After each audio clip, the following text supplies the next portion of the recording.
đơn vị công an nào gần nhất báo liền giùm em ha. Báo liền luôn, đi liền luôn. Chi phí chị em trả cho, đi báo nhá. Cố lên chị, báo liền luôn. Chỗ nào đơn vị công an nào gần nhất báo liền giùm em ha. Báo liền luôn, đi liền luôn.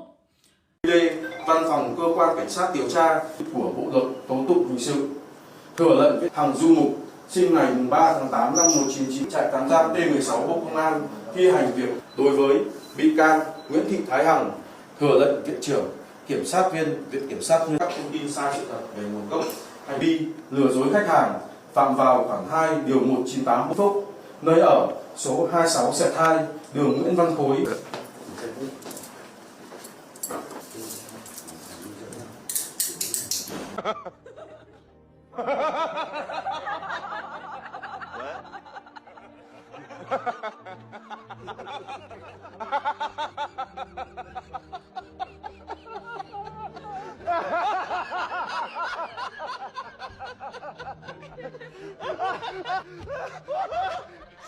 Gosh, great.